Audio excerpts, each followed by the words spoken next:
Hi everyone, I'm Linda Reimer, one of the librarians at the Southeast Bend County Library. Welcome to Library Connections, our weekly readers, viewers, and listeners advisory video cast. Enjoy. Library Connections number 45. This is the Friday, March 19th, 2021 edition of Library Connections. And as the spring equinox is this Saturday, March 20th, I just have to say happy spring. It's great to know that warmer weather will be coming our way soon, and we can all get out and about a bit more, even if it's just to hang out in our backyard and garden. Having said that, let's continue with the business at hand and talk about books, specifically the top 5 fiction bestsellers of the week from the New York Times. At number 1. The Four Winds by Kristen Hanna. As dust storms roll during the Great Depression, Elsa must choose between saving the family and farm or heading west. At number 2, Life After Death by Sister Solja.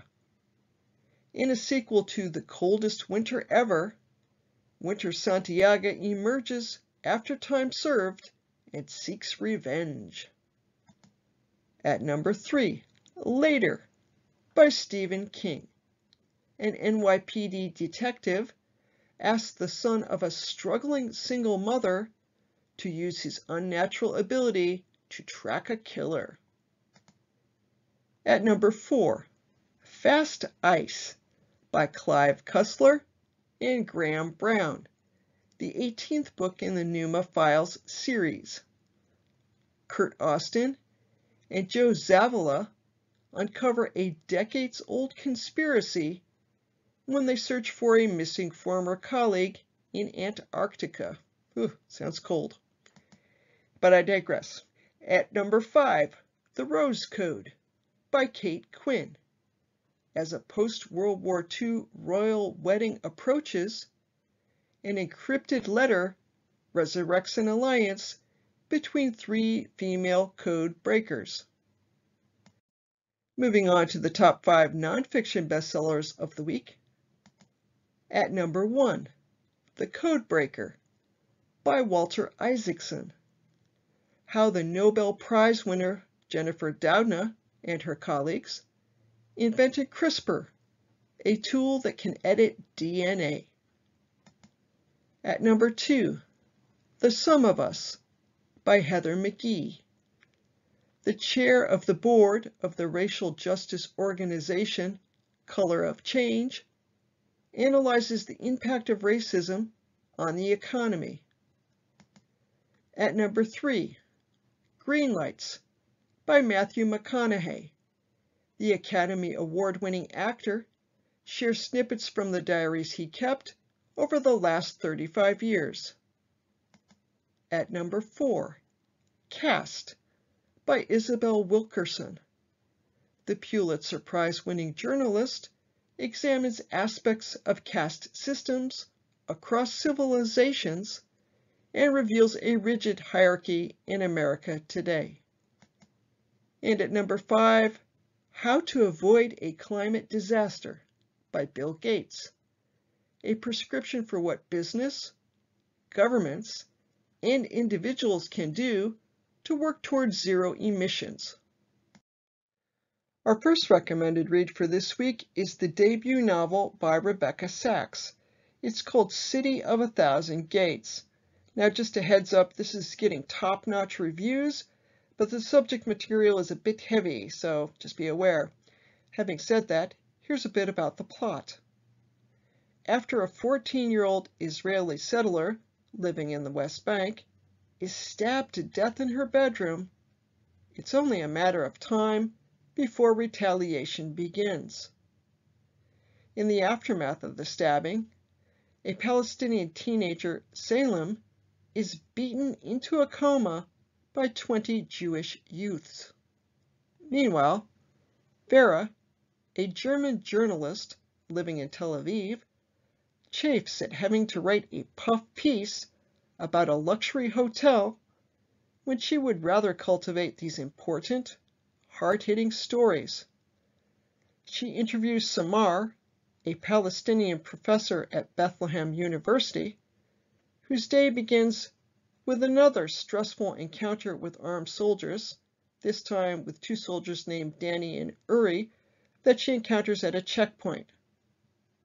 Subsequently, Salem succumbs to his injuries, and Vera records viral footage of Palestinians spiriting Salem's shrouded body away over a border wall behind the hospital, thus ensuing a martyr's burial.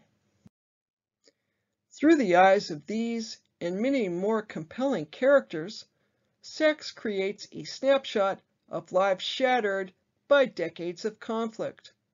Parents, students, and soldiers live in a constant state of dread, waiting for the next bomb to explode, while barriers, restrictions, and curfews curtail any semblance of normality for those on either side of the walls that were surely built to inhibit understanding.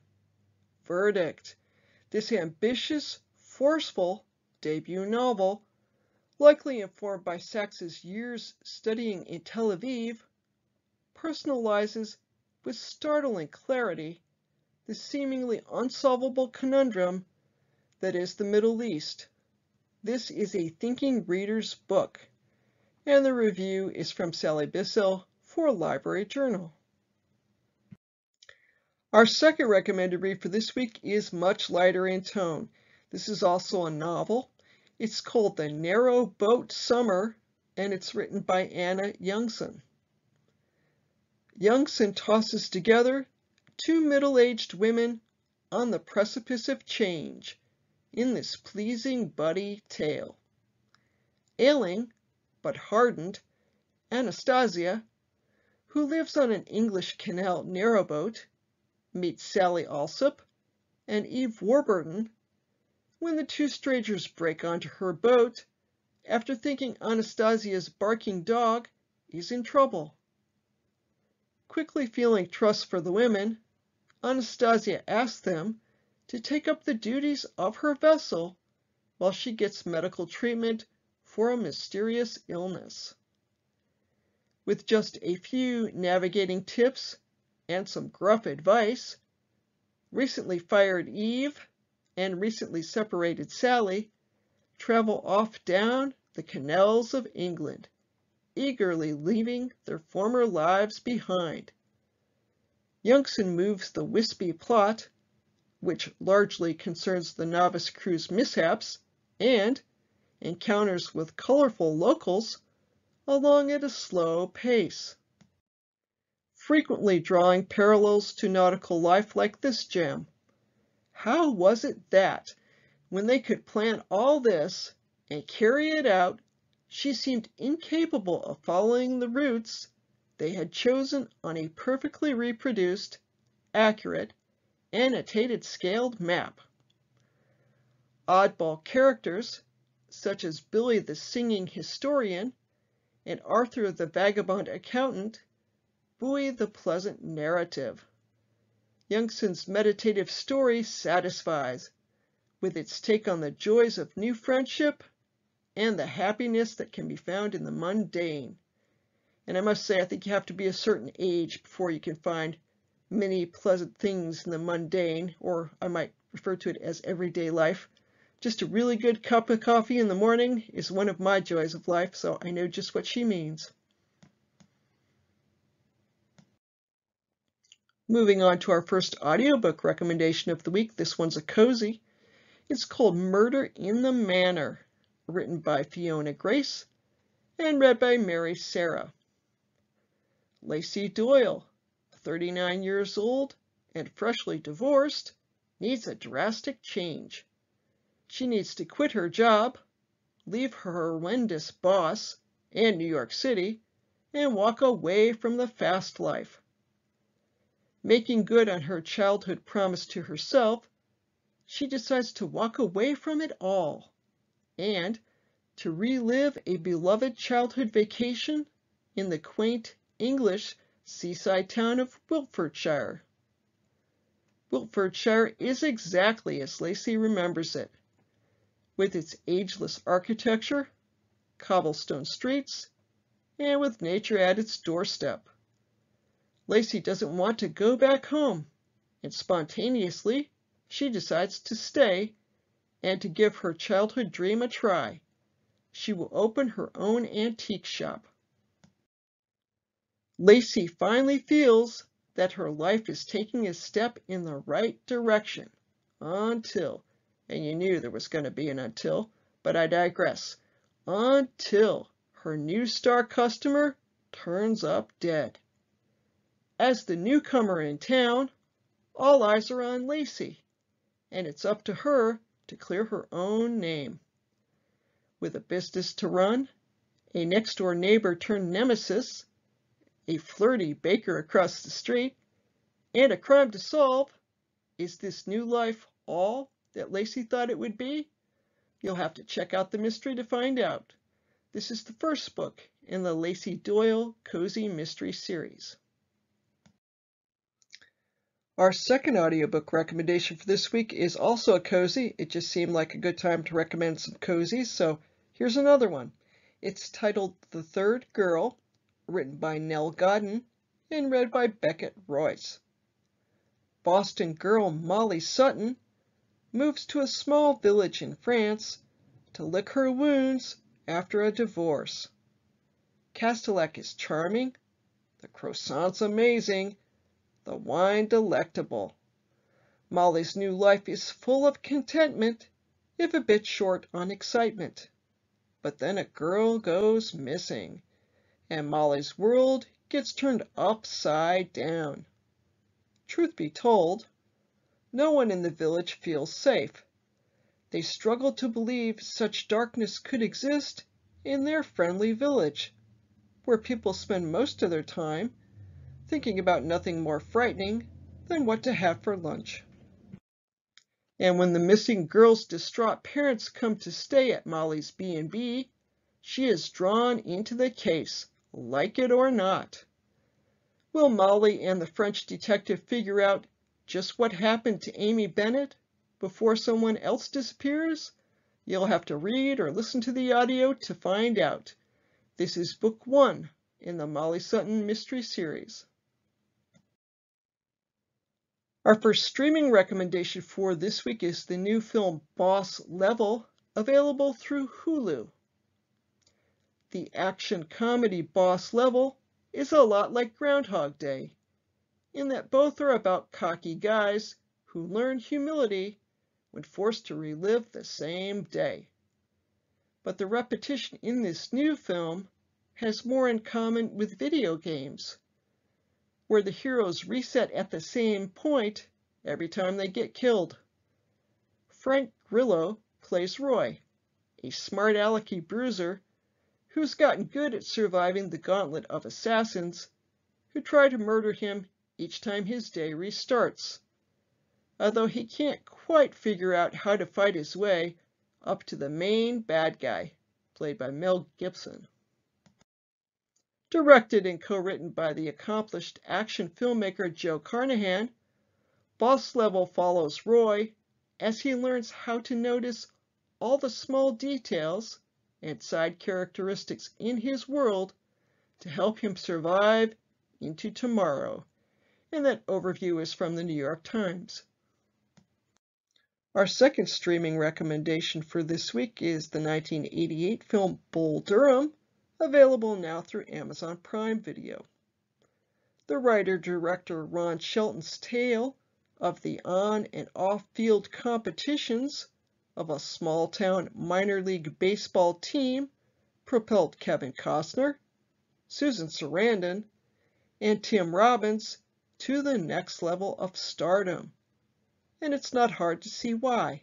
It's a laid-back charmer, endlessly funny and casually sexy, and it gives all of them the opportunity to do what they do best. Costner shoots straight, Sarandon smolders, and Robbins plays an amiable goofball. our critic praised its spirit and sex appeal. For more 80s rom-coms, add Mystic Pizza to your watch list, and I'd add too Murphy's Romance, also from the 80s. And our third streaming recommendation for this week is the new TV series The One, available through Netflix. Based on a John Marrs novel, this science fiction mystery series is set in a near-future world where genetic testing has allowed a high-tech dating service to match people by their DNA. Hannah Ware plays the company's boss, who has been weathering the scrutiny of the press and the police ever since the notion of scientifically verified soulmates has upended her society's traditional ideas of romantic partnership. The writer-producer, Howard Overman, best known for creating the fantastical drama Misfits, leads the creative team at The One. He keeps the plot moving, bouncing between corporate intrigue and the stories of several DNA-matched couples, some of whom realize that a genetic bond doesn't necessarily translate into a good partnership. And that overview, too, is from the New York Times. So if you like science fiction, that's a good one to check out. And finally, our Hoopla recommendation for this week is a classic film. It's The Accidental Tourist from 1988, starring William Hurt, Kathleen Turner, Gina Davis, and Bill Pullman. Everybody in this film is great, but the main character that the viewers follow is played by William Hurt, and he portrays a travel writer. He writes travel guides for people that don't like to travel, thus the title, The Accidental Tourist. And this is kind of a drama comedy, and I put it that way because early in the film, his son dies, and he has to go and identify the body, and then he kind of shuts down his emotions, which causes all kinds of upheaval in his life. But this is what I might also call a coming of middle age story. He grows during this story. He evolves and learns to feel a little bit and even has a romance. So even though it has a sort of dark beginning, it is a feel-good film and there is some great humor in it. So again, The Accidental Tourist, available through Hoopla. And on to our Odd Duck recommendation of the week. And this week, I'm going to talk about the purchase request form you can access through our website. Many of you may know I'm the acquisitions librarian at the library, and that's just a fancy title that means that I ordered the books. So if you request an item, a book or a DVD or a music CD, I'm the one that orders it. And you can always call the library or drop by and tell us in person that you think we should purchase a book or DVD or a music CD, but you can also do it yourself online from anywhere you have an internet connection. So to do so, you go to the library's website, found at ssclibrary.org, click on the services menu found on our homepage, and then you want the fourth option on that menu, which says purchase request form, and an online purchase request form will display. So here's the online purchase request form. This is one page, but I've created two photos because it was too tiny when I did one picture. The fields that have the little asterisk next to the title where it says, for example, first name, last name, phone number, those are mandatory fields. If you get down to the point where it says email address, you don't have to enter that. You don't have to enter the publisher or the price or the ISBN unless you have that information handy. And if you have a comment that you'd like to make, something special about the format or the title, you can enter it in the comment section. When you've completed the form, you just click the green send button at the bottom of the screen, and I'll get an email with your request. And then we'll purchase the item unless for some reason we can't get it, or, if it's a 14-karat gold plated book, that we might not purchase, but most items we purchase. And we'll let you know as soon as it is available to circulate. So that purchase request form, that's pretty cool to access. And that's our Odd Duck of the week.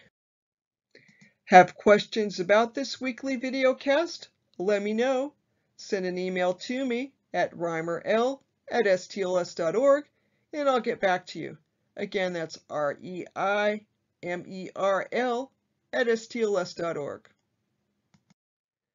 Currently, Southeast Steuben County Library hours are Mondays and Fridays, 9 a.m. to 5 p.m., Tuesdays and Thursdays, 11 a.m. to 7 p.m., Saturdays, 10 a.m. to 2 p.m., and we are currently closed to the public on Wednesdays and Sundays. And that is the end of the new Library Connections content for this week, which means if you're a regular viewer of this video series, you can stop the video now. And if you're new to this series, welcome. Each week I have some helpful informational tidbits that I put in at the end of the video.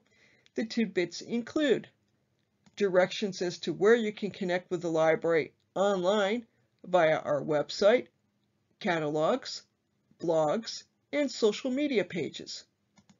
Links to articles used to create this week's video, otherwise known as references, and the library's contact information. Here we see the library's website, found at ssclibrary.org. You can find a whole host of information about the library through our website. If you click the calendar link seen on our homepage, you'll see the current list of upcoming events. Most of them are online right now, but that's where you find out what's going on in library land. You can click the catalogs link and have access to the web versions of our different catalogs. There are apps for all of them too, and I'll get back to that shortly. So there's a lot of cool information on our website, and I urge you to check it out. Here we see the library's appointments page, which you can actually access from any page on our website by simply clicking on the purple Make Appointments text located near the top of the screen. You can make an appointment for curbside pickup of materials or to use a public computer. You don't have to make an appointment to use a public computer. However, you might want to make an appointment to make sure a computer is available at the time you want to use one, simply because, due to social distancing guidelines, we currently have a limited number of computers available for public use. Starcat and its companion app BookMine. Starcat is the catalog of physical library materials. You can find Starcat online at starcat.stls.org. You can also download its companion app BookMine from your app store. Through Starcat, all card holders for all member libraries in the Southern Tier Library System, so that's not just the Southeast Steuben County Library, but all libraries, public libraries that is, in Steuben, Chemung, Yates, Schuyler, and Allegheny counties, we're all connected through the Southern Tier Library System. And so you can request books from other libraries through Starcat. You can see what you've got checked out, renew items, do a whole host of neat things, and search for materials at any time of the day or night from anywhere you have an internet connection. The digital catalog and its companion apps Libby and Overdrive. The digital catalog features digital magazines, eBooks, downloadable audiobooks, and a handful of streaming videos. You can access the catalog online at stls.overdrive.com or download an app to your mobile device. Which app you use depends upon what type of device you use and how old it is. The Libby app is for newer devices, and the Overdrive app is for older devices and Kindle tablets. Additionally, you can check out eBooks and enjoy them on a dedicated e-reader. If you have questions about how to check out content from the digital catalog so you can enjoy it on your device, call the library and we'll walk you through it. Hoopla. The Hoopla catalog features eBooks, comic books, albums, downloadable audiobooks, and streaming videos, including both TV shows and movies. All Hoopla items are available for instant checkout for Southeast Steuben County Library cardholders, with a maximum of 6 checkouts per month. Online, you can find the catalog at hoopladigital.com, if you'd like to enjoy content on your computer. If you'd like to enjoy content on a mobile device or a smart TV, download the Hoopla app. And the reason this is a little different, Hoopla, as compared to Overdrive or Starcat, is because it's a different lending model. To use LibraryEase, it's what they call a cost per circ model, which means that each time a patron checks out an item, our library, the Southeast Bend County Library, has to pay for it. So that's why the Hoopla catalog is only available for Southeast Bend County Library cardholders. The library blogs, we have 5 of them, and they are super cool. We have the Book Club for Adults, which features just 1 or 2 postings a month about, you guessed it, the Book Club for Adults. We have a local history blog called Corning NY History, Creation Stationery, our companion makerspace blog, Story Musings, a blog hosted by the library's resident author and head of adult services, Michelle Wells, and Tech and Book Talk, which is a reader's advisory blog.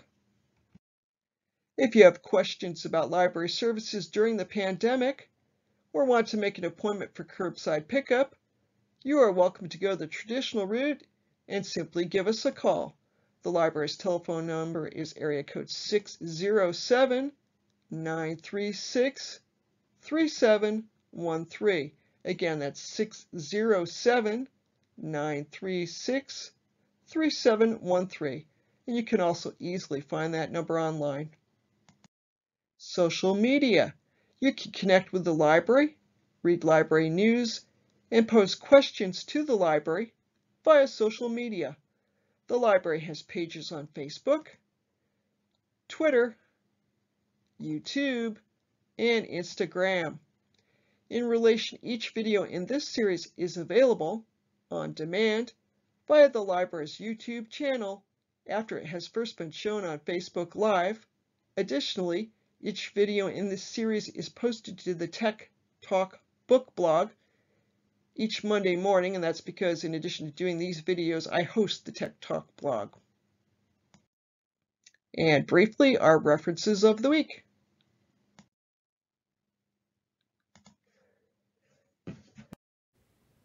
And that's the program for this week. I'll be back next week with a new edition of Library Connections. Have a great day.